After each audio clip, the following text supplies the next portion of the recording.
What's going on, everybody? Welcome back to the Woodshed, and let me show you guys the newest, most broken attack strategy. Let's go ahead and get into it.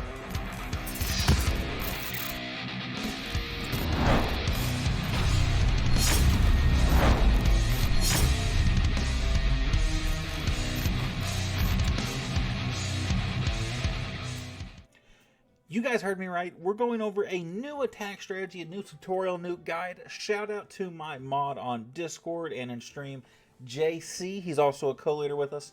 He's the one who showed me this attack strategy. It's actually a mixture of my two favorite attack strategies, which is the Yeti Bomb and the Royal Champion Dive. You guys have seen me if you've been on stream before, which, by the way, I stream every Tuesday and Wednesday. Feel free to come say hi. But if you guys have ever seen me do it, I like to do both of them, and I've tried before to make a combination of the two, and Jay has figured it out. So we're gonna go over some replays with you today. Here is my battle log over the past couple days: plus 320 today, plus 320 yesterday. It's the first time I've gone back to back 320s in a very long time. So what we're gonna do is we're gonna go over a couple replays. I'm gonna show you guys the army really quick.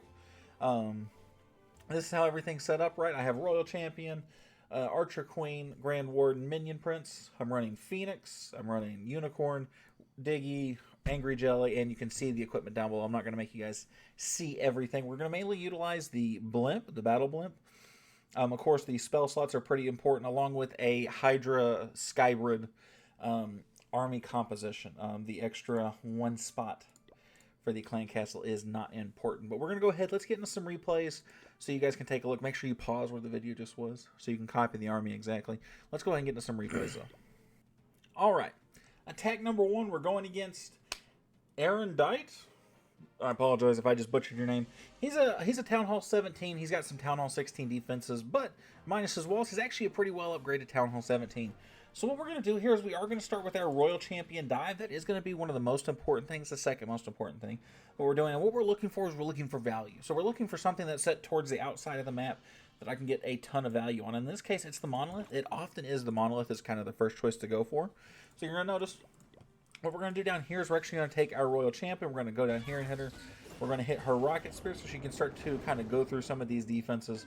We are hitting her on this side, leaning towards the new event troop, the Kane P.E.K.K.A. So that way it actually does end up helping out. I'll actually hit it with my Electro Boots and it will go on. But right now, you see, as we're just letting her kind of go. We're only using a handful of the invisibility spells. We're not going to use every single one of them right now. We're just kind of going for value after the Monolith goes down, right? That's going to be big number one.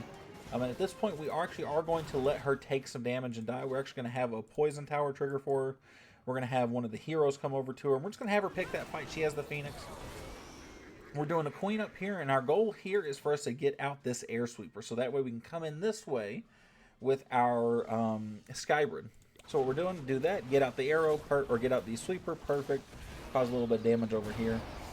And now we send in our Skybird over this way, and I'm doing the entire, I'm sending the whole house, right? And then I'm putting in, of course, the Warden and the Minion Prince behind it. I'm giving it a second. I'm letting it get towards the end of the range, so that way I can hit the Eternal Tome, so I make sure the blimp gets there. And then I'm going to pop the one clone, only one, and the one rage. And that is going to, believe it or not, going to obliterate this core. Between the Yeti Mites and the actual Yetis themselves, the Yeti's taking out some heroes. The Yeti Mites taking out a lot of the defenses. Not a whole lot left at this point. As you guys can see, because of this, and the Royal Champion has been revived now. Once I placed the spells here, I actually immediately went to the Royal Champion. And you can see that she's working through. Minion Prince ability comes through over this way.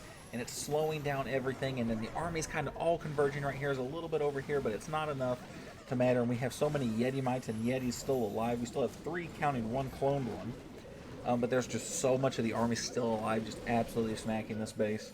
Now, I know some of you guys are going to wonder after watching this replay, well, what do you do if the Monolith's not within range? Am I supposed to go for a Town Hall? Am I supposed to go just for pure value?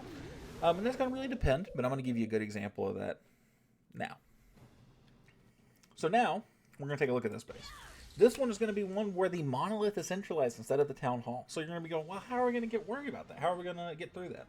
What we're going to do is we're actually going to Royal Champion charge the Town Hall, which is kind of an odd thing to do with only 7 invisibility spells, but let's see how we do it. All right, so I'm hitting the Rocket Spear.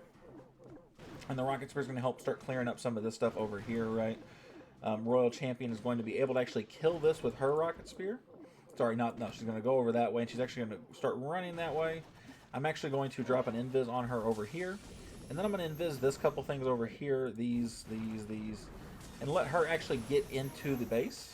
That way she's going towards the Town Hall. Now, I only have 3 invisibility spells at that point, but that will be enough for her to take out the Town Hall. So when I do that, now what's going to be the most important thing is for me to be able to line up a giant arrow to get these sweepers out. So that way I can come in this way with the base and come in towards the most prominent part, right, defensively, right? So we're going to line up our giant arrow. We're going to hit that. We are using the action figure, so it can take a little bit from my Archer Queen. I think that works a little better than the healer puppet. I haven't decided totally yet, though. So if you don't have the action figure yet, you can use the healer puppet. Then we're going to send the vast majority of our armor. We're going to face roll whatever's left. You're going to see we're going to give it a second so we have some army take a little bit of damage. So we do get a little bit of value out of our healing tome. And what we're going to do is we're going to hit the Eternal Tome ability. And we're actually going to pop the clone and the rage on the monolith and on the fire spitters. And then while we're doing that, and we actually place both of those down, we are going to revive our Royal Champion. We probably will give her a second. At this point, in a scenario like this, I would have been better off using something besides a revive spell. But with the value that I'm going to produce from that Yeti Bomb, as you guys can see, I mean, so many defenses are going down. I still have my minion prints going around. I have so many Dragon Riders, it doesn't really matter. So I am going to revive her anyway, because she's my best option. She takes out that 1 Tesla. She will take out that Barbarian King. She'll do a little bit of damage to the minion prince, which is not going to be enough, sadly. But I still have, as you guys can see, a bulk of an army left over here. And now it's just going to be down to those Dragon Riders and the dragons on the outside to clean up. Now, the only downside to this one is I do wish that they weren't so split up.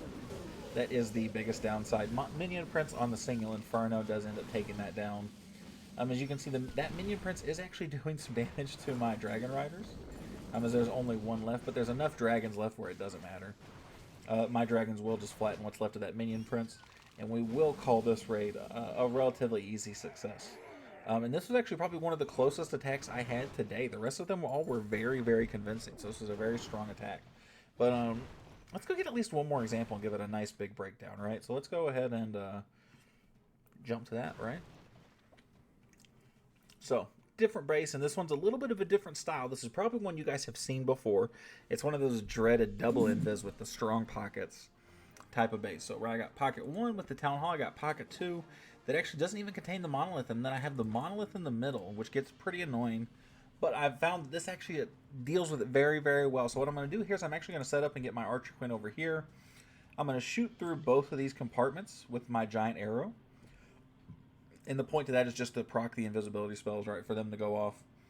And I will actually RC charge in towards this one, oddly enough, and not this one. Because of how many things are actually on this side, I feel like I get better value RC charging this way. And I can feel like from this angle I can control it going up, and she'll come back down here. Because she'll start up here, she'll hit that, she'll go into this, boom, boom, boom, boom, boom. And by that point, she'll either start coming down here, or she'll start scorching into the middle of the base, which will be where I start putting my army in. So you'll notice I do that. I'm kind of letting her walk a little bit. Because I don't have Healer Puppet on, I actually am going to waste a invisibility spell on my Archer Queen, just to keep her alive for a touch longer, although it seems like it was kind of a waste. And that's how strong this attack ends up being, is I kind of wasted it, it didn't even matter. I do believe, if memory serves me correctly, this invis actually procs again, and it doesn't matter. So I'm running the bulk of my army down here, because I kind of want it to be out of range of the air sweeper, and it looks like I am going to get that lucky. Same thing, I'm going to face roll with what's left. I'm going to let my troops get as far in as they can, more or less. I'm going to hit the Eternal Tome. I'm going to go ahead and drop the Clone and the Rage over here. You can see that I was correct. My Royal Champion actually has met up now with my army and is actually in that Healing Tome, giving me some extra value that way. And you can see, even though that Invisibility Tower actually procs again, now my Yeti Mites are just going around. Now the Monolith's gone, and I actually still have 4 Invisibility spells and a Revive. That's how strong this is. And you see I still have army over here. Yetis didn't go anywhere because there were troops over here to keep their attention. So they're still around over here, and you can see how much this absolutely gets obliterated. I have 3 invis spells now. I'm about to use one over here. But realistically, I could have just let this go. I could have swagged potentially 5 spell slots with how strong this was. And this is a very common base designer, something very much like this, right? So don't take this attack strategy for granted, because like I'm still using the invis just to save face because it makes me feel better. But look at how much is left over. I mean, I have an entire revive spell that I haven't used. I have so many dragons. That's at least, let's see if we can't count them, right? That's at least 4 dragons right there. I have another one here. I have 1, 2, 3. I have 3 riders. I have I have 3 heroes. I have all 4 if you count that revive right there. Just to help save me some time. Absolutely demolish this base. This is an attack you guys need to learn. This is nuts. You guys see how easy this is. I've seriously felt like over the past couple days that there's not been a way for me to mess up. Even if I do mess up and I go into a sweeper or something and I miss a giant arrow, that there's not a lot of ways I'm really getting punished for this attack. This is something you guys should absolutely take some time and try and learn. Remember, you're going for huge value like the monolith, like the town hall, and you're using the Yeti bomb to follow suit and just get a mass amount of value or an annoying compartment out of your way. I hope this helps you guys, and I hope you guys try this out for yourself, though. Again, huge shout out to JC for trying this attack and combining the 2 of the attacks that I like to use so much together. Huge shout out to him. He's fantastic. And I appreciate you guys for watching. Let me know what you guys thought in the comments below. Let me know how the attempts went for you. And I'll see you guys in the next video. Thanks, everybody.